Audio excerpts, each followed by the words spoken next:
Yo soy Carmen Gomar, soy anestesióloga de base y me dedico a la simulación de hace mucho tiempo y ahora pues trabajo en la Universidad de Manresa con el equipo de simulación del CISARC que organizamos estas webinars que siempre contamos con varios de vosotros fieles y otros que se van apuntando.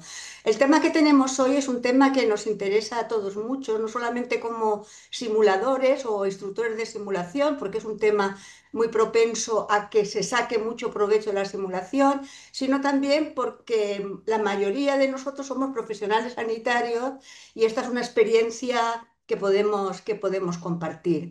Para hablar de este tema, tenemos a Juan Perdomo Linares. Juan es anestesiólogo del Hospital Clínico y uno de las personas fundadoras de un grupo de simulación que tiene como lema simulación por clínicos para clínicos, que se fundó en el Hospital Clínico de Barcelona, que lleva ya unos 14 15 años haciendo mucha actividad. Él, como digo, es también anestesiólogo y a raíz de experiencias profesionales y de cosas que veíamos alrededor, nos interesó el tema este de la segunda víctima y Juan tomó el liderazgo de este plan en el hospital clínico y por eso creemos, y además es un experto instructor de simulación y de simulación clínica y por eso no, hemos querido invitarlo, Juan, te hemos querido invitar para que nos hables de este tema y cómo abordarlo y nos des claves de, como instructores de simulación también, cómo podemos aplicar o qué modalidades podemos aplicar para entrenar a la gente a actuar en situaciones de este tipo. Cuando tú quieras, Juan. Perfecto, gracias Carmen. ¿Me escuchas bien? Sí, y se ve bien la presentación. ¿Sí? Se ve bien. Perfecto. Muy bien, pues gracias por invitarme aquí a este webinar y para contextualizar un poco sobre segunda víctima, puede ser un concepto que pueda ser desconocido y vamos a decir que en las segundas víctimas aquí no vamos a hablar nada de politrauma ni nada médico, o sea, no se refiere a algo meramente médico, una víctima, por ejemplo, de un traumatismo. Esto fue un video hecho por inteligencia artificial, tampoco pues vamos a hablar, ¿no?, de víctimas de accidentes de tránsito, ni nada de esto, sino ni de esta película que haciendo, actualizando un poco, buscando un poco de bibliografía y cosas recientes, pues vi que ya hay una película sobre segundas víctimas que la estrenan este año y a ver si la podemos ir a ver. Si no, pues voy a hablar sobre esto. Entonces, es un término que describió por Albert Wu en el 2000. Voy a leer textualmente que él decía que las segundas víctimas es un profesional o una profesional que participa en un evento adverso inevitable y que queda traumatizado por esa experiencia o que no es capaz de afrontar emocionalmente la situación. Yo aquí resalté traumatizado y que no es capaz porque desde mi punto de vista no me gustan esas palabras en la definición, ya que progresivamente se ha visto que es un fenómeno. De hecho, ya no se habla de síndrome de la segunda víctima, sino del fenómeno, así como, por ejemplo, no se habla del síndrome del impostor, sino del fenómeno del impostor, porque es algo que es muy común y es normal vivirlo. Entonces, pues resalté estas palabras porque en el fondo no estoy de acuerdo con ellas. Ya después, más adelante, en el 2023, viene otra definición más moderna. Una segunda víctima es un profesional de la salud que tras un evento adverso o error clínico experimenta consecuencias, o sea, hay consecuencias para esa persona que pueden ser psicológicas, emocionales o físicas y que alteran su bienestar o su desempeño laboral. He resaltado consecuencias porque existen consecuencias para la persona envuelta en este error médico y que esas consecuencias pues, pueden llegar a alterar el bienestar de la persona, del profesional y su desempeño laboral.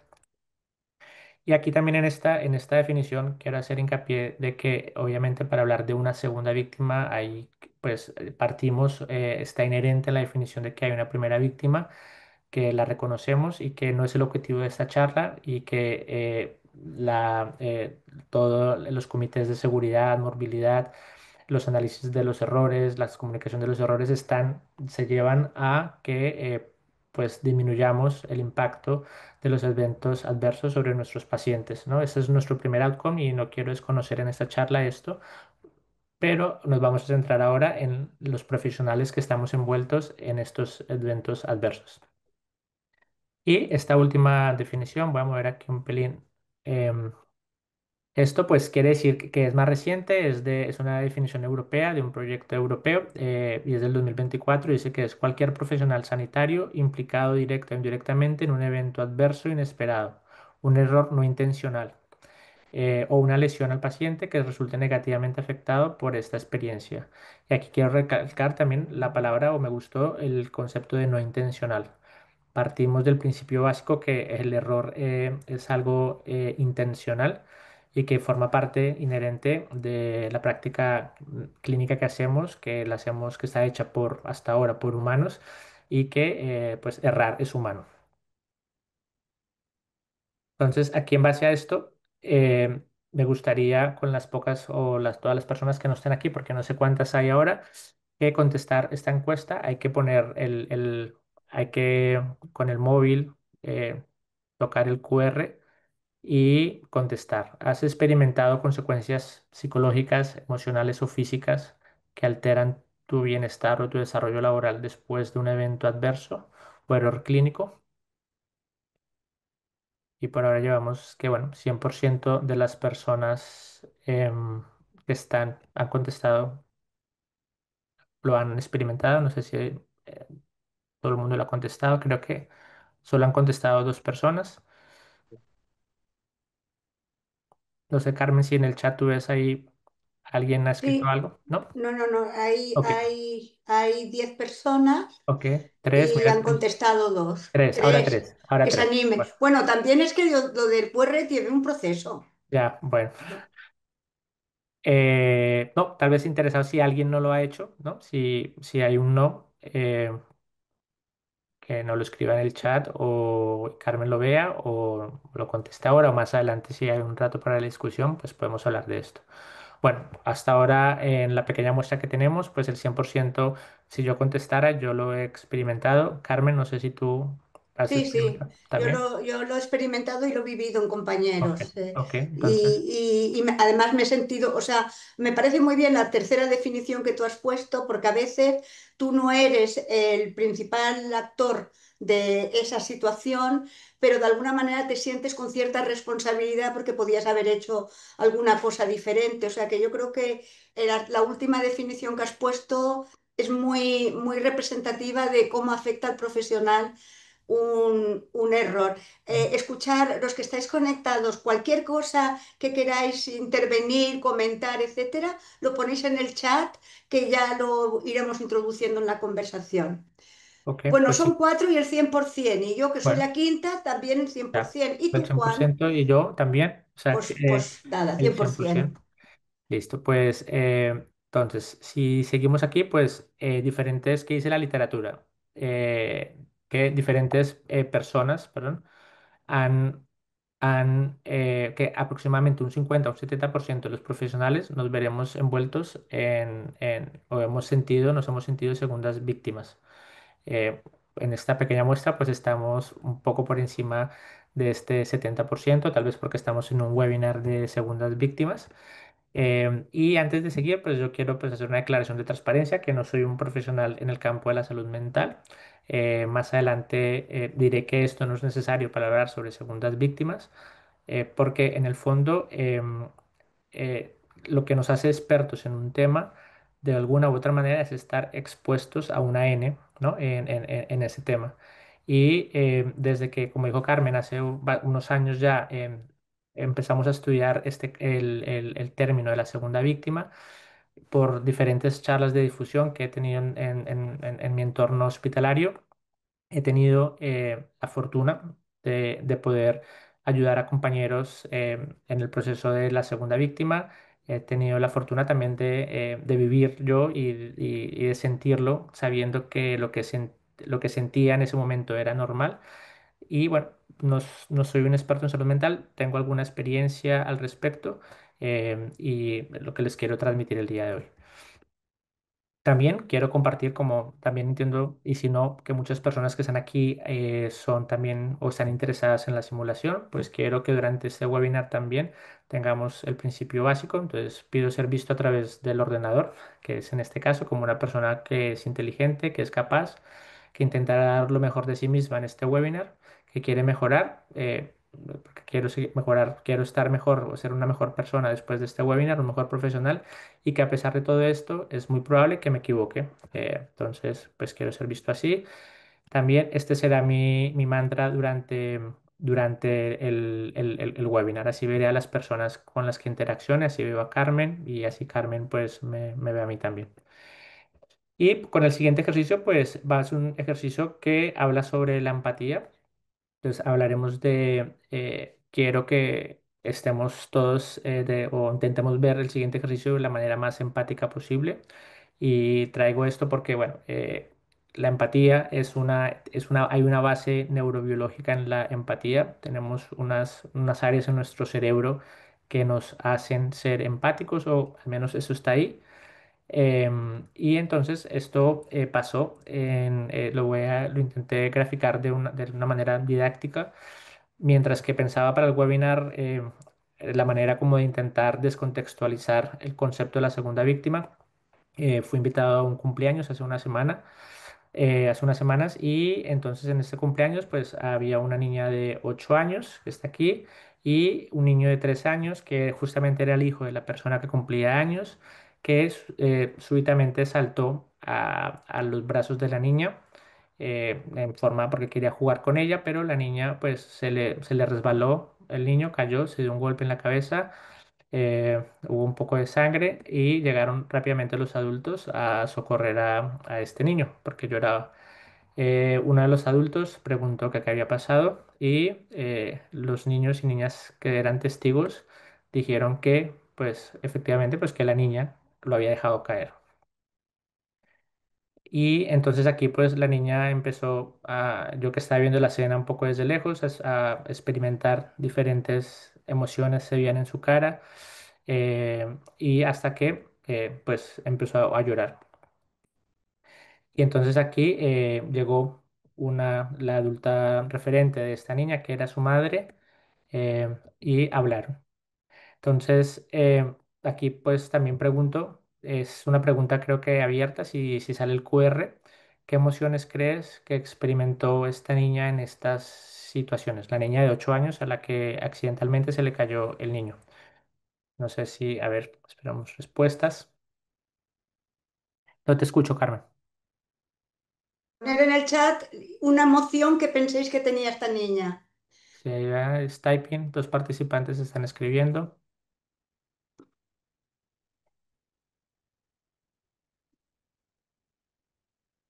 Miedo, ponen aquí. Culpa, tristeza, vergüenza,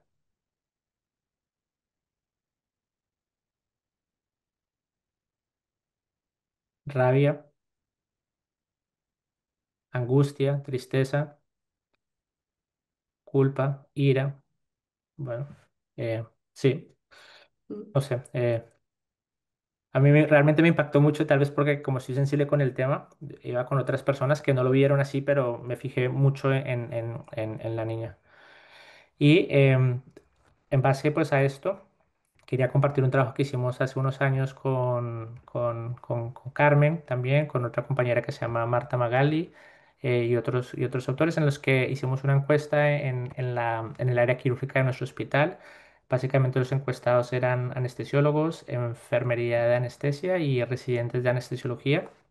Y aquí vemos que las diferentes emociones o lo que sintieron las personas que se sintieron segunda víctima en esa encuesta. Y la mayoría, pues fue como que han salido previamente en la encuesta, pues salió culpabilidad, rabia.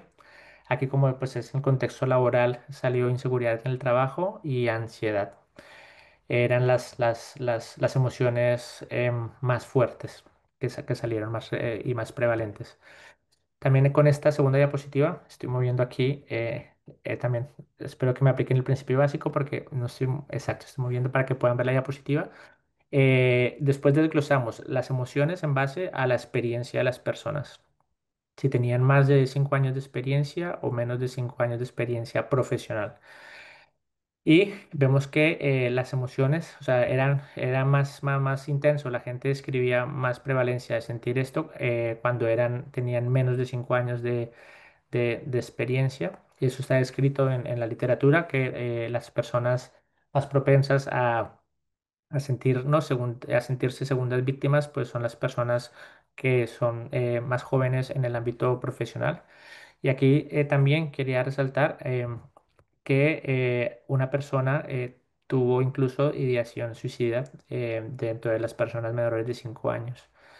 Y esto no es un hecho aislado del hospital donde se hizo esa encuesta. De hecho, el término segunda víctima tuvo una gran difusión a partir de un caso desafortunado en los Estados Unidos ya hace unos años, en el que una enfermera que se llama Kimberly, después de un error médico y unos meses después, pues se suicidó relacionado por todas las emociones que llegó a sentir relacionadas a este error médico en el que ella se vio envuelta.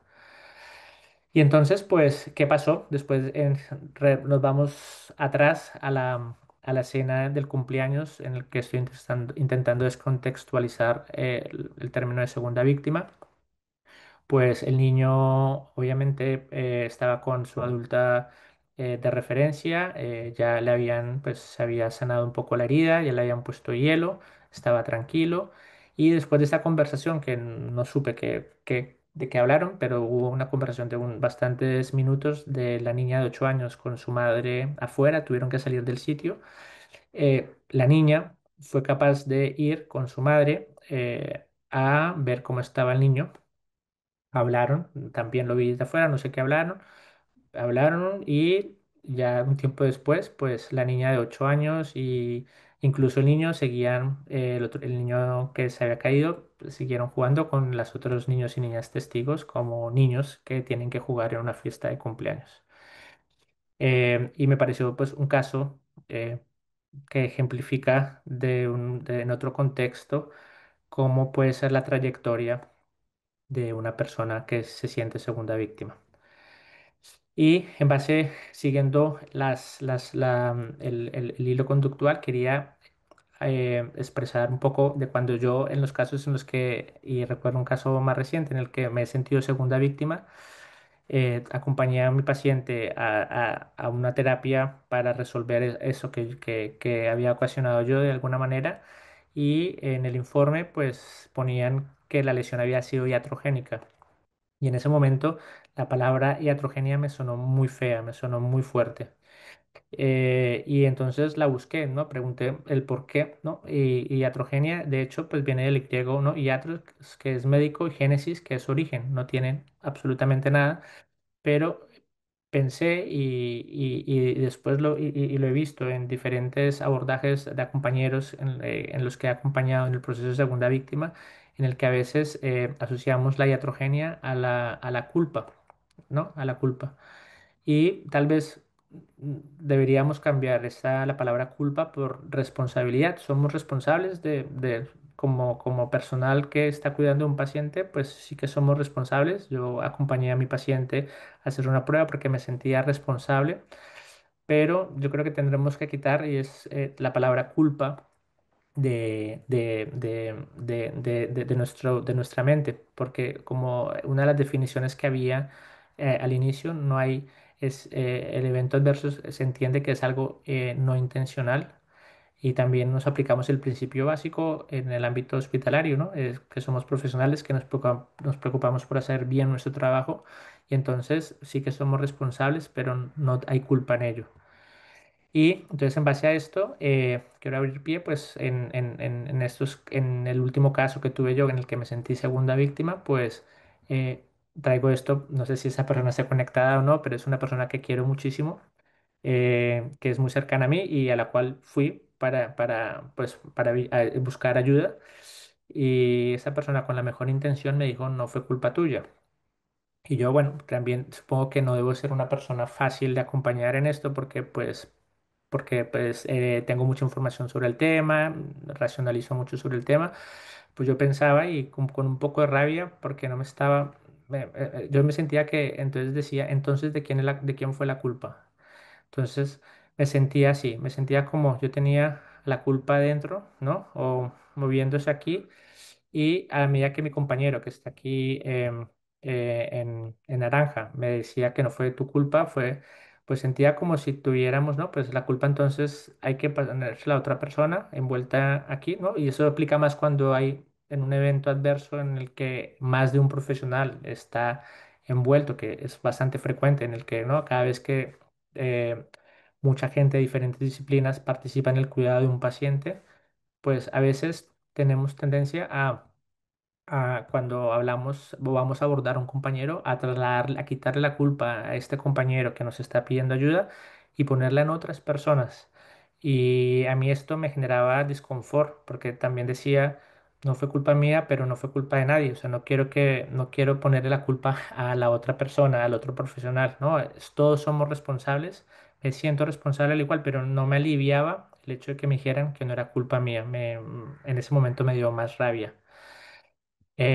Y entonces aquí, pues, como el 100% de las personas que contestaron antes la encuesta se habían sentido en algún momento segundas víctimas, quiero que nos traslademos a ese momento en el que nos sentimos segundas víctimas y que escribamos también, es abierto, qué necesitaba. Yo, por ejemplo, no necesitaba que me quitaran la culpa. Entonces aquí alguien pone poder hablar,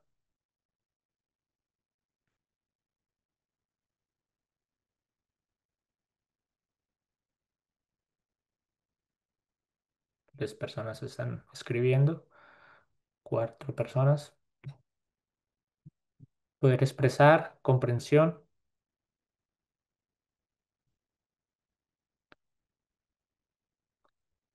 poder hablar. Dos personas, empatía, compasión, no juicio.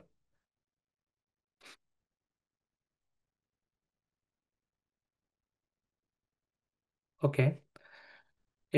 Sí, eso concuerda con lo que una persona más está escribiendo. Los más, escucha activa. Ujú. Y que no me juzguen, ya sé que me equivoqué y no necesito que me lo recuerden. Acompañamiento. Ok. Bueno. Em, Todo eso es lo que uno necesita y cuando uno busca a un compañero, generalmente lo busca porque es alguien cercano a uno que uno cree que puede, ¿no? Darle todo esto que las personas han escrito aquí.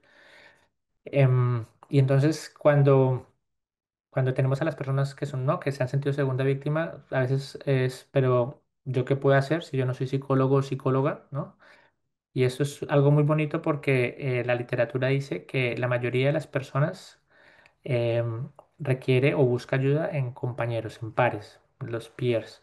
Y solo un 10%, bueno, solo no, un 10% requiere ayuda profesional adicional.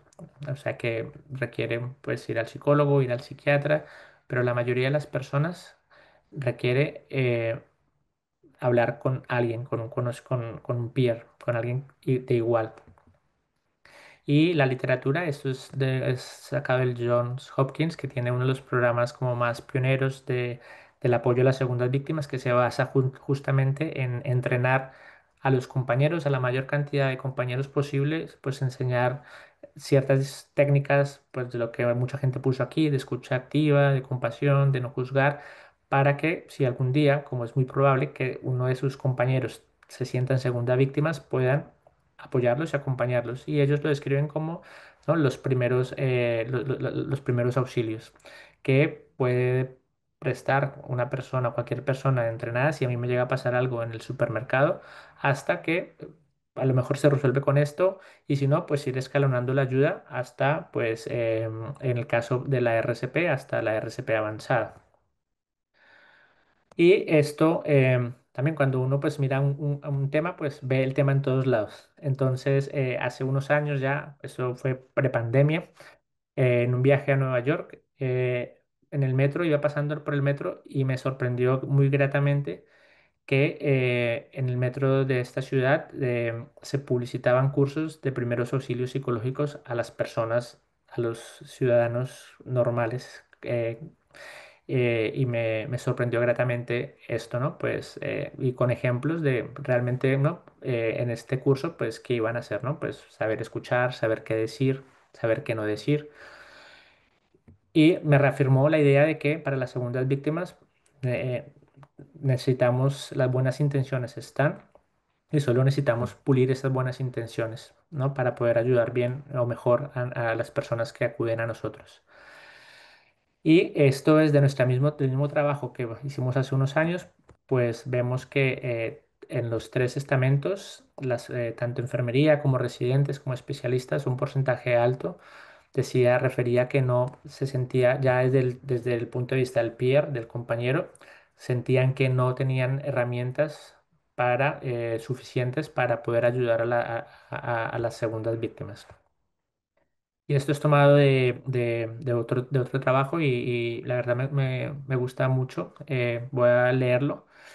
Esta es una persona a la cual le fueron a consultar como segunda víctima. Dice, me sentí un poco como pez fuera del agua al ver lo desbordada emocionalmente que estaba mi compañera y me trabé con mis propias palabras varias veces. Ella comentó que no podía dejar de reproducir mentalmente el evento una y otra vez y que estaba luchando con pensamientos intrusivos. Sentí que no sabía cuál era la mejor manera de responderle ni cómo ayudarla a afrontar esto. No. Que también quiero reconocer que es difícil poder escuchar, ¿no? Poder ver el distrés de una persona que queremos es difícil.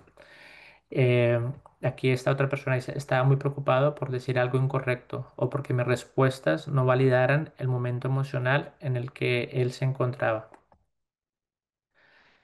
Y esto pues en base, ¿no? En base a todo esto que veíamos, del trabajo que hicimos y en el contexto de un programa que tenemos especialmente para residentes de anestesia, que ya llevamos mucho tiempo allá todo el equipo del grupo de simulación de anestesia, vimos pues que había una necesidad, ¿no? La necesidad pues es que nuestra era que 4 de cada 5 residentes de anestesia se habían sentido en algún momento segunda víctimas y solo uno o una persona, un residente, cada 3 residentes decía pues que tenía algo de herramientas para ayudar, pero dos de cada tres refería que no tenía herramientas para ayudar.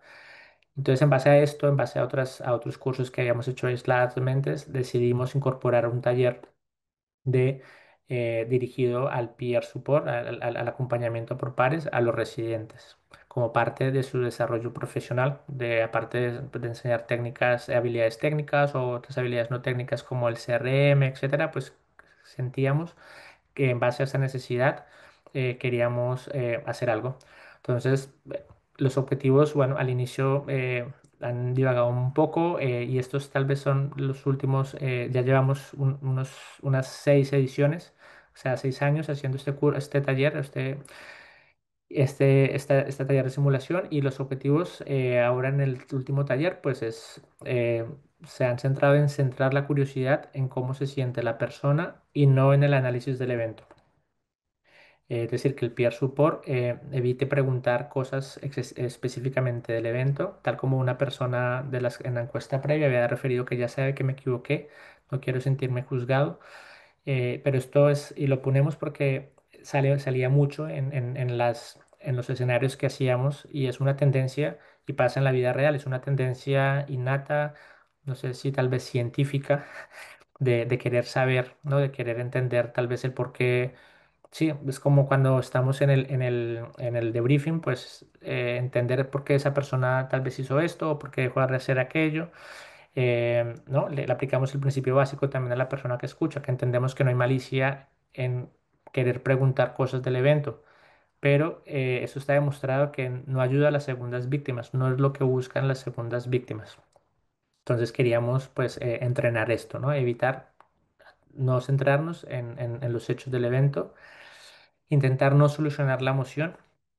También es algo que es muy complejo, especialmente porque estamos en el ámbito de la salud, estamos entrenados a resolver a ver y resolver, ¿no? Y tratar. Y aquí solo no hay que recibir la emoción, pero no hay que solucionarla. Y menos en el primer encuentro. Generalmente el apoyo a las segundas víctimas pues requiere un primer encuentro, después de un seguimiento, pero el principio pues estamos hablando cuando conozcas a la persona, no tienes que solucionar la emoción, solo es recibirla, validarla, pero no solucionarla. El siguiente es qué hacer con esa emoción y es intentar normalizar. Normalizar, pues aquí es cuando puedes acuñar el término de la segunda víctima. En el hospital, pues ya muchas personas por la difusión que hemos hecho ya lo saben, es algo que ya está implícito, pero si puedes normalizar, por ejemplo, las etapas que viven las segundas víctimas, puedes normalizar lo que está, ¿no? La emoción que estás sintiendo, lo que va a venir, ¿no? Lo que se va a sentir así, que muchas personas tienen, por ejemplo, pensamientos intrusivos, que incluso puedes querer evitar ir al espacio o al área en la que ocurrió esto, que esto es normal, ¿no? Intentar normalizarlo, eh, y a la vez hemos puesto sin minimizar, porque en muchos de los escenarios a veces salía que al intentar normalizar se minimizaba. Entonces, hombre, no, eso es normal, no pasa nada, ¿no? Y como minimizar y no es, ¿no? Esa persona realmente se está sintiendo mal y entonces es el equilibrio difícil, es difícil de normalizar sin minimizar. Y y aquí viene pues otra y herramientas de escucha activa. Escucha activa pues usar el silencio como herramienta, usar el lenguaje no verbal, sentir, em, parafrasear, ¿no? Escuchar, validar lo que dice la persona, confirmar si la entendí bien. Bueno, muchas estas, ¿no? Herramientas de escucha activa son tal vez herramientas que muchas personas de las, ¿no? que hacen debriefing en campo de simulación pueden tener entrenadas. Entonces, pues tienen algo de ventaja en el momento de estar con un compañero que se sienta segunda víctima. Entonces, nuestro workshop, pues nuestro taller, una semana antes, consistía en que una semana antes del escenario hacíamos como enviamos una información para recordar que eran las segundas víctimas, la incidencia, por qué era importante entrenarnos como compañeros.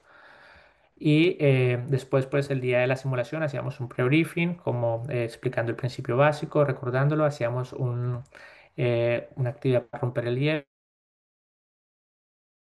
es explicar en este día o en la última semana las veces que nos hemos equivocado en actos no médicos, pues que si nos hemos dejado las llaves en la casa, si he cogido algo que no habría haber cogido, que si me he equivocado de nombre con una persona, para recalcar que somos propensos a equivocarnos. Después veíamos unos videos pregrabados de dos situaciones en el cual se veía dos abordajes diferentes de la misma esencia, el mismo escenario, pero de diferente manera, en el que una compañera abordaba a un compañero que se había salido de guardia y había pasado algo y se sentía segunda víctima. Y lo veíamos entre todos y después hacíamos un análisis plus delta de este video. Y pienso que esto es importante porque aunque eh, establezcamos un ambiente de seguridad psicológica adecuado, ¿no? ¿no? Pues reconociendo que somos profesionales de simulación, que sabemos hacerlo, o en nuestro caso, son los residentes con los cuales hemos simulado ya muchas veces. Esto normalmente se hace en el último año, en el cuarto año, o sea, ya llevamos 4 años simulando con ellos. Aún así, notamos que es más fácil iniciar viendo la actuación en un tema tan sensible de unos terceros y analizarla que no nuestra actuación misma. Como que es gradualmente nos sentimos menos expuestos y pues analizar unos videos pregrabados y nos permite pues entrar en el tema sin exponernos nosotros o ellos inicialmente.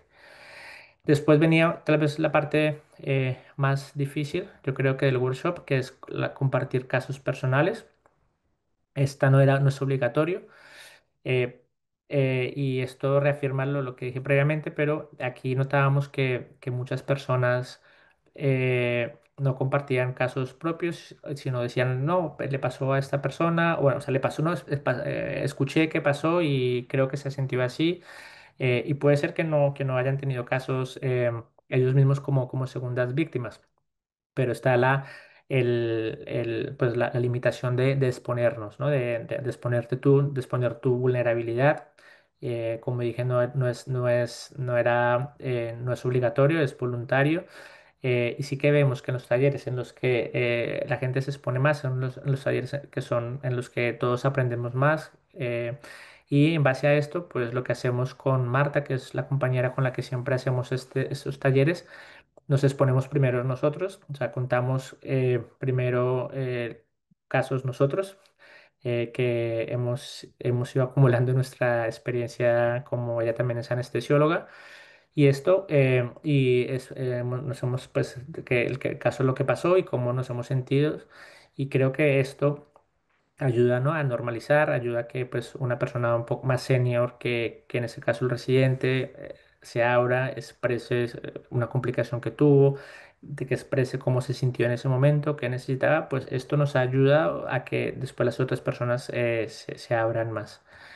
Después lo que hacemos es que hacemos una simulación.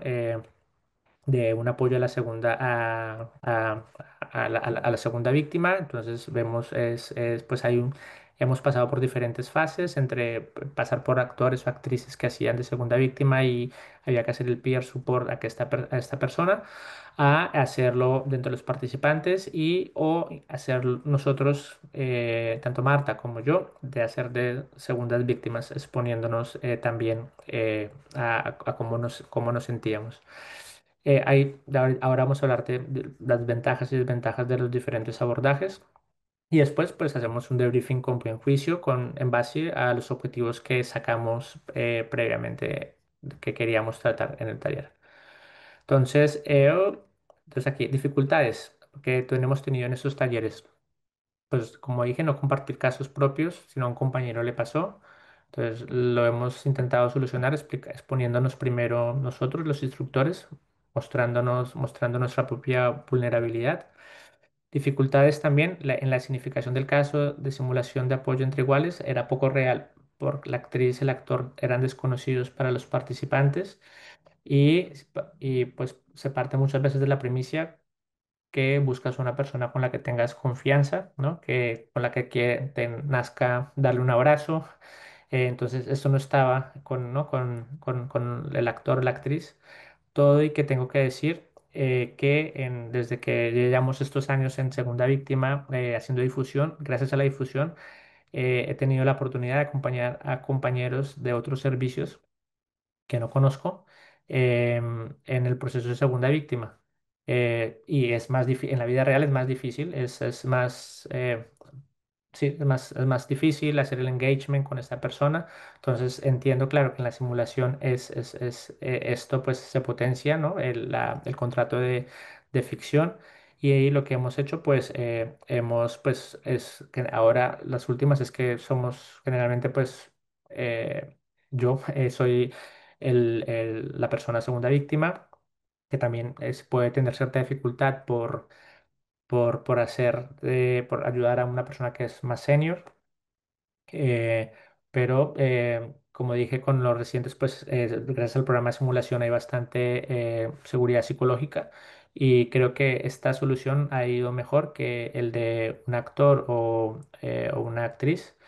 Y también ha ido mejor que ellos mismos, que uno de ellos sean los que salgan a representar a la segunda víctima porque no tienes el control sobre la situación, sobre el escenario.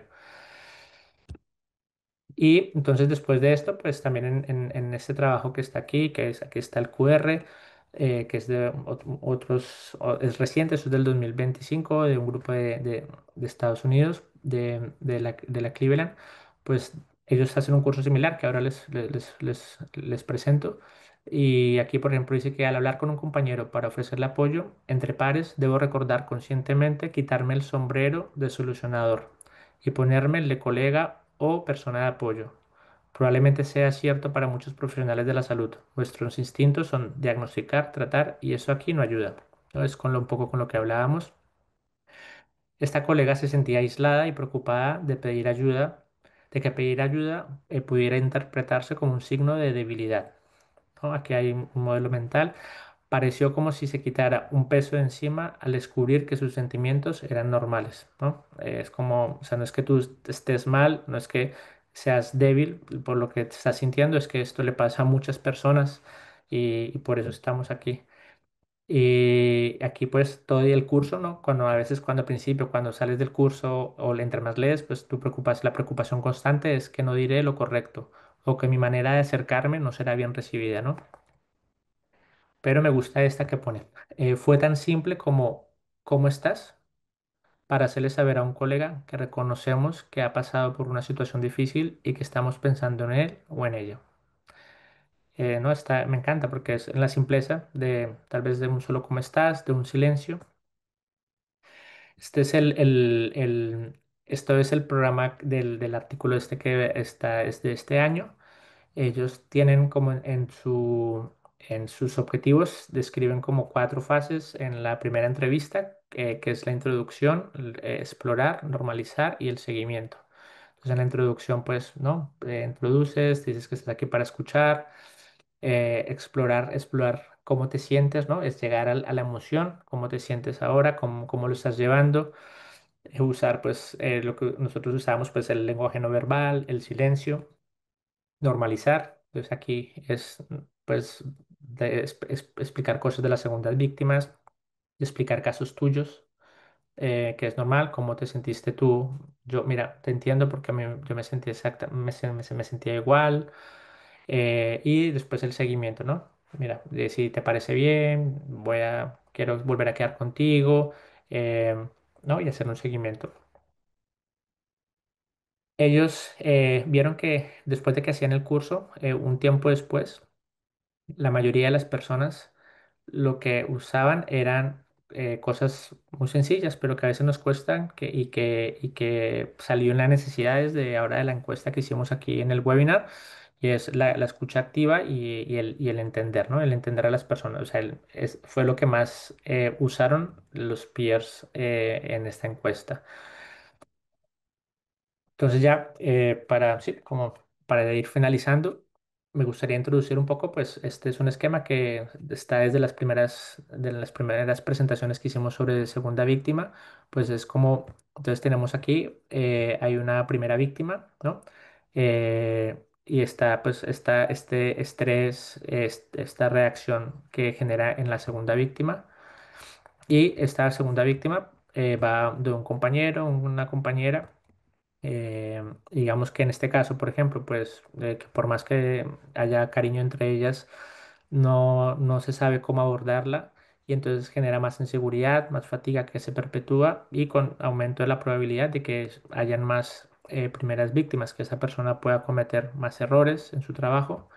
Y esto pues deriva en un término que, ahora no sé cómo quitar aquí, ya, que es la tercera víctima, que está escrito también y es la institución, ¿no? Pues también la institución se puede ver afectada si no hay, si las personas, las segundas víctimas, las personas que trabajan en la institución no están bien.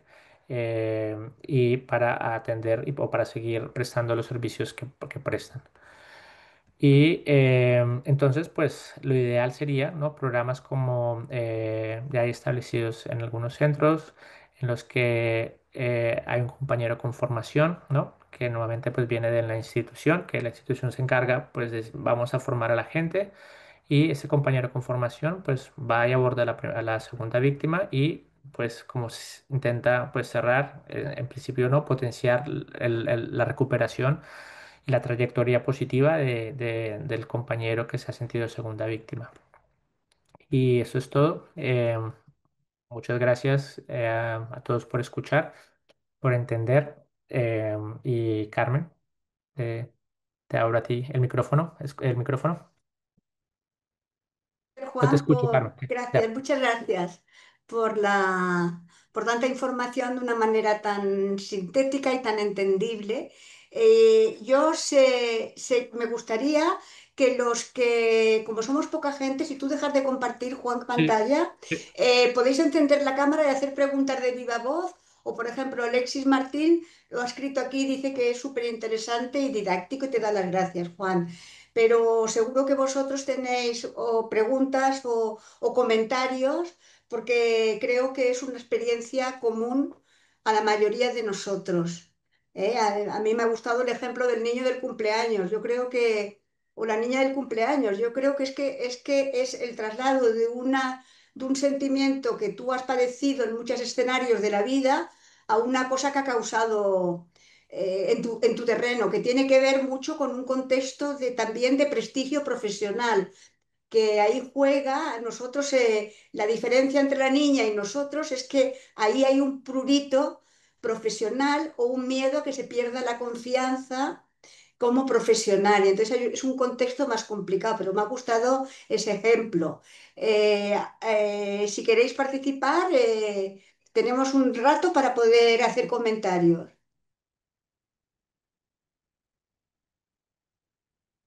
Mira, César, sí. César, tienes la mano levantada. ¿Puedes hablar, César? No El te micrófono, oímos. César. Ah, perdón, ¿qué tal? Buenas, soy César Miranda, soy anestesiólogo de Perú y de verdad muy interesante la charla. Hoy en día yo también pregunto, ¿saben algo de segundas víctimas? Y muchos en mi hospital no conocen ni el término. Este, pero yo quería preguntar que cuando hacen la simulación, cuando tienen que recrear el escenario, no sé si participa un paciente simulado o son los mismos participantes que asumen un rol o hacen un play role, un juego de roles en la simulación. No sé cómo el programa lo estructura, cómo ha sido mejor.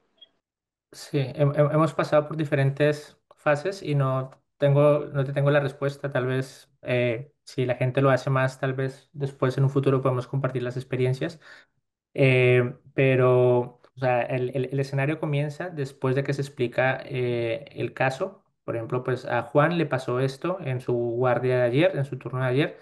Y ahora pues tú conoces a Juan y empieza pues en una sala y esta persona, el participante, pues va a hablar con Juan sobre lo que pasó. Hemos pasado de la fase de hacer o sea, un actor, ¿no? O sea, alguien que simula.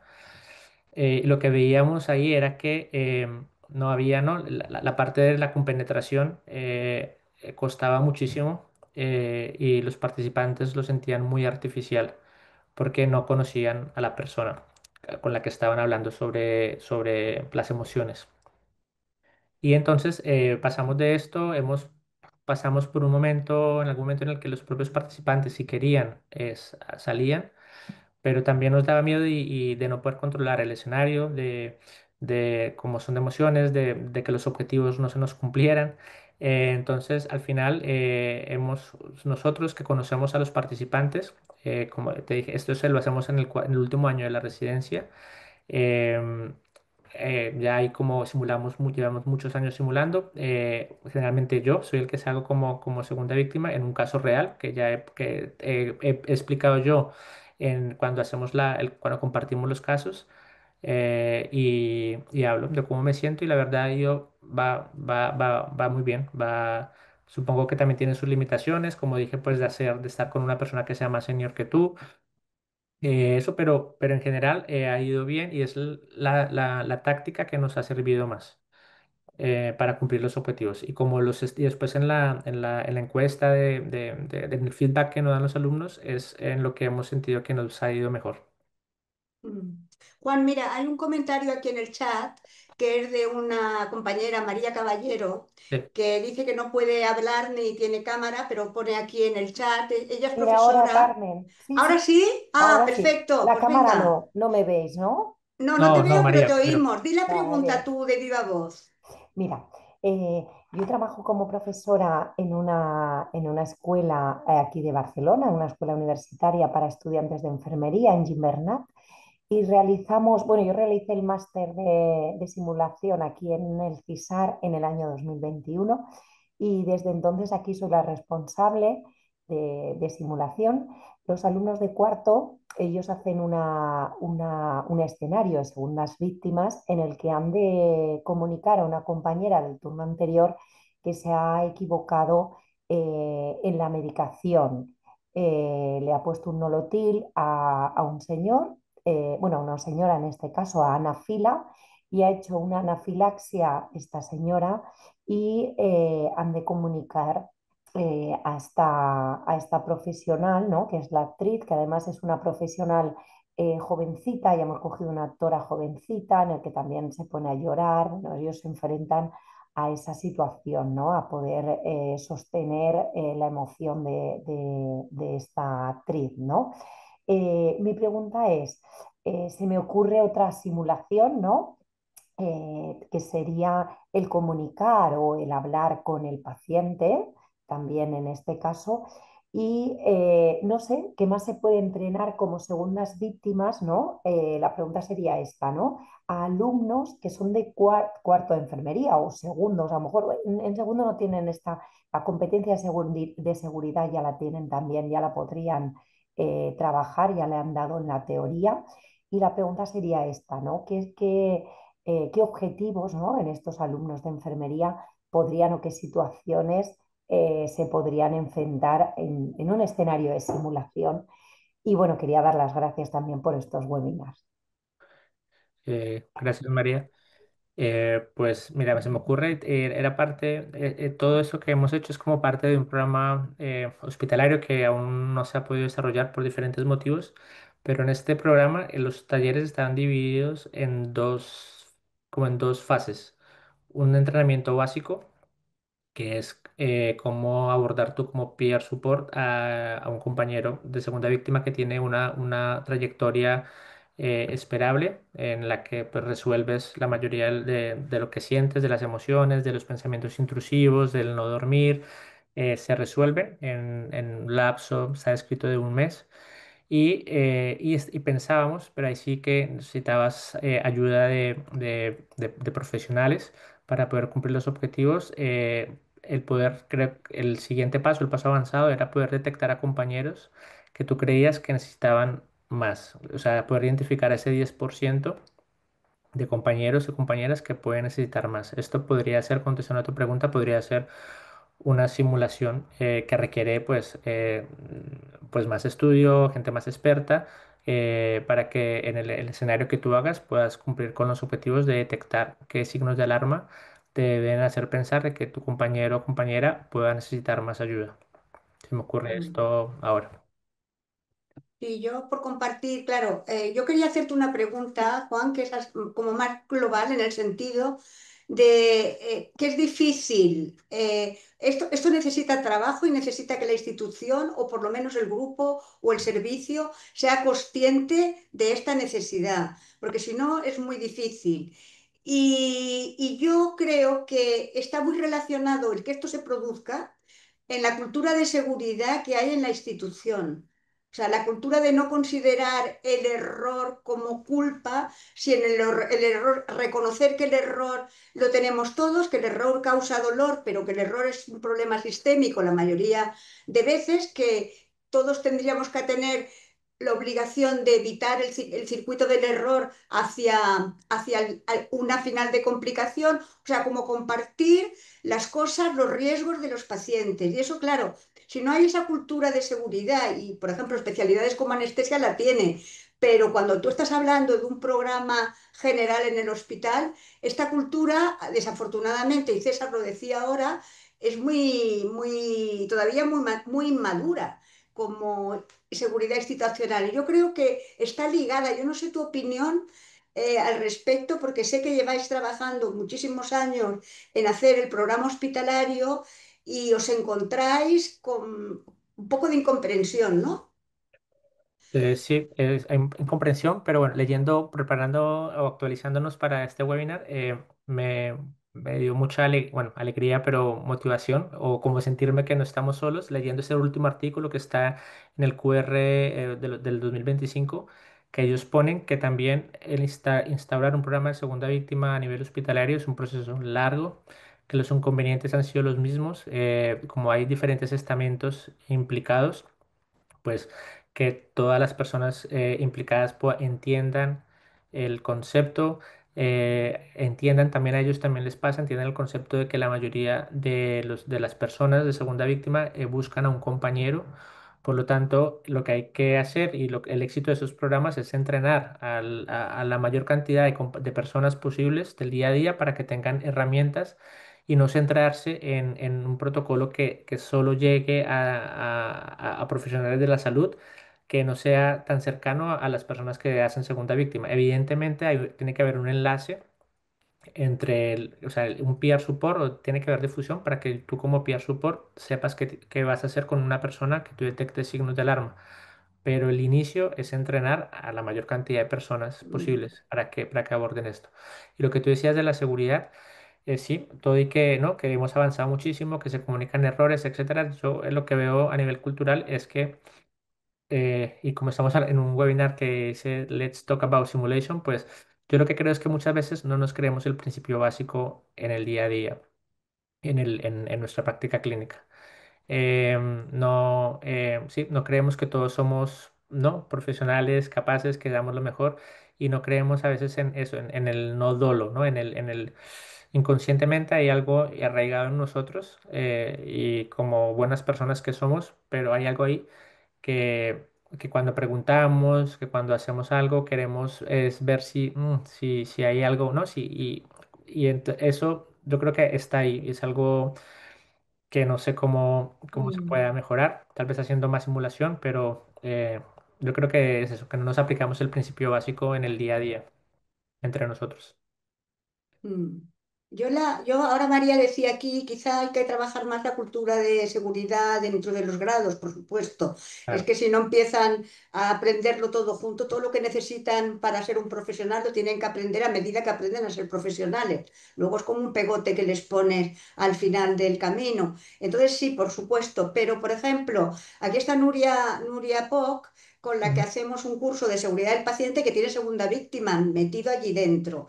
Y entonces, claro, allí hay la parte de segunda víctima, con lo que tú has comentado, Juan, pero es que, claro, cuando tú eso lo enfocas como María, lo enfocas dentro de seguridad, está también cómo se informan los pacientes y cómo se hace el seguimiento. Pero yo creo que eso está más metido en la parte de como seguridad en general, de cuando se ha cometido un error, cuando hay una lesión para el paciente, cuál es todo el proceso. Pues por un lado está la segunda víctima, por otro lado está el paciente, el familiar, tu jefe, la prensa, o sea, hay muchos motivos o muchas cosas que realmente el profesional tiene que formar. Y sí, María, está totalmente de acuerdo que la cultura de seguridad es que tiene que ser tiene que ser que, como cuando tú no te puedes ir a dormir sin pasar por el lavabo a hacer pis, porque es que tu madre no te ha dejado nunca, por lo mismo. O sea, tú ya no podrías ser profesional si no tienes conceptos de seguridad del paciente, ya algo te faltará. Y eso, claro, eso lo educas desde el principio, es muy difícil. Luego queda como un pegote. Yo, Nuria, tú que también tienes experiencia en esto, en estos cursos, no sé si querías comentar algo. Sí, mira, primero de todo decirte, Juan, que enhorabuena por la presentación. Me ha gustado muchísimo cómo la has hecho de amena, cómo has ido introduciendo la literatura con sus QRs, las preguntas, cómo nos has incluido a todos con esta presentación tuya, nos has hecho partícipes de esto. Esto ha sido muy, muy bonito, me ha gustado mucho. Decirte que enhorabuena porque yo creo que has ilustrado muy bien qué es una segunda víctima, la tercera víctima y has hablado muy bien de las diferentes cosas. Am- a mí me ha gustado una cosa que también, ¿no? Has sido honesto, ¿no? Y has dicho, pues también tenemos dificultades en esto. Y te quería preguntar, porque has dicho, una de las dificultades es no compartir casos propios a un compañero que le pasó y que os cuesta con los residentes que ellos se abran. Y dices, yo empiezo primero y después observo. Te quería preguntar, cuando haces esto, ¿ellos se abren realmente o no? Sí, sí, la verdad sí que se abren. Incluso, o sea, aparte cuando tú expresas el caso y no solo la parte médica, ¿no? O sea, expresamos el caso médico, lo que la complicación, porque es como el highlight y así, bueno, llamas su atención, pero expresamos cómo tú te sentiste, qué necesitaste, qué no obtuviste. Ujú. Y incluso llegan a decir, uff, como que a veces que ellos me gusta porque es como normalizar que todas las personas podemos sentirnos de aquella manera. Incluso pues un adjunto, ¿no? Que incluso los adjuntos, ¿no? También sienten esto. Y funciona, funciona. Mm. Y la verdad la experiencia ha sido bastante buena, Mm. el abrirnos nosotros primero antes que ellos. ¿Sí? Sí, en mi opinión hay dos cosas que funcionan y que está claro que el que más acerca a ti es tu compañero de guardia, tu compañero de trabajo, pero luego los seniors de un servicio tienen un papel grande, porque cuando un senior del servicio contribuye a consolar, ¿no? O a estar con él esto y cuenta que a él, que es el senior, también le ha pasado tal y le ha pasado el cual y le ha pasado lo de más allá, es una normalización lo más normal del mundo, porque es que esta persona, tú tienes, el joven le tiene cierto respeto profesional y en cambio ha tenido estas experiencias y se ha sentido igual de mal cuando las ha tenido. Y esto es como un punto plus que cuando te encuentras en la situación real consuela mucho, de la misma manera que intentar sacarle partido a lo que ha pasado. Es decir, que si realmente tú puedes detectar una cosa y que puedes crear ahí, por ejemplo, pues una cosa que funciona también muy bien es, bueno, pues mira, esto ha pasado, vamos a hacer una simulación para que no vuelva a pasar. Por ejemplo, en el caso de la anafilaxia, pues hagamos una simulación si esto hubiera pasado de verdad, María. Imagínate que esto ha pasado de verdad. Pues simulemos qué pasa, a ver cómo cada uno de nosotros podía actuar o cómo cada uno de nosotros podía haber sido barrera o cómo... O sea que creo que al final es una contribución colectiva, aunque el primero que va a buscar la segunda víctima va a ser al del codito, al que tiene al lado. Y ese es el que tiene que ser como el que ve un paro cardíaco en el Corte Inglés, tiene que empezar a hacer la reanimación, porque si no empieza a hacer la reanimación es que tampoco detecta, tampoco avisa a quien tiene que venir después, ¿no? Yo quería agregar algo contestando a Nuria, que hace poquito racionalicé lo que tú dices y funciona, y es porque escuchando unos podcasts de Jenny Rudolph en Spotify, ella estaba justo hablando sobre seguridad psicológica. Y ahora hay un concepto que pone que se llama humildad situacional. Y me encantó el concepto y es también enseñar, o sea, cuando para generar seguridad psicológica o que el ambiente haya, la persona que es el líder del aprendizaje en ese momento, ¿no? Que ya no se llama pues profe, el instructor en simulación, tiene que mostrar humildad, ¿no? Tiene que, o sea, tiene que exponerse, y ella es que lo estaba buscando ahora porque cómo se llamaba y creo que esto tal vez funciona por esa parte, ¿no? Tú es Yo como, creo, como no, esto que me instructor. contestas, Juan, yo creo que al final se resume en, bueno, no sé si estaréis de acuerdo los demás o no, pero al final estamos en un mundo muy tecnificado, muy cientificado, pero al final son cosas, lo que estamos hablando ahora son cosas de educación muy básica, porque tú dices, es que en el, en la escuela o en la fiesta de, ¿no? de mi hija, pasó esto, lo has sacado muy bien, ¿no? Y al final es que los niños lo tienen muy claro, o sea, tenemos que aprender mucho de ellos. Humildad, son humildes, son sinceros, tienen muchas cualidades que nosotros a lo largo de nuestra vida perdemos. Si manteniéramos esta humildad, esta sinceridad, no nos haría falta crear esta seguridad psicológica porque ya sería, ya sé que es un mundo muy ideal o muy naif el concepto, pero es verdad que nos pasa esto porque estamos en un mundo tan mm, y que todo se mira con lupa. Al final, esto que has dicho tú, la primera diapo, es que nadie hace el error apuesta. Pues claro que no, es que faltaría más, es que si no, esto sería negligencia. Es que, mmm, entonces, bueno, nada, que me ha gustado poder hablar de este tema porque sí que es... Bueno, yo no sé si alguno de vosotros tiene Gracias, algún Nuria. comentario más. ¿Alguien tiene la mano o algo? ¿Veis a alguien que quiera hablar? O hay una oportunidad para que alguien diga algo, si queréis, ¿no?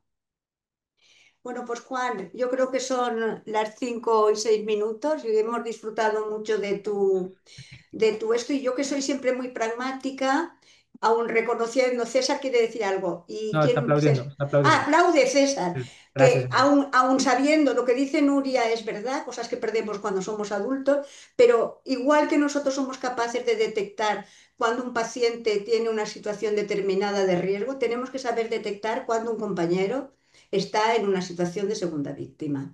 O sea, que al final, aunque sea empatía, aunque sea todo, es una competencia profesional. El salvar al sistema de profesionales lesionados por cosas que no podemos evitar, que es el error y no intencionado. Así que si os parece bien, lo dejamos así. Os agradecemos mucho que hayáis estado asistiendo. Sin vosotros, el pobre Juan tampoco se hubiera lucido como se ha lucido. O sea, que vosotros sois muy importantes. Juan, ¿quieres decir algo para cerrar? No, gracias. Pues muy bien. Pues lo dejamos aquí y esperamos que os conectéis en próximas webinars. Muchas gracias a todos.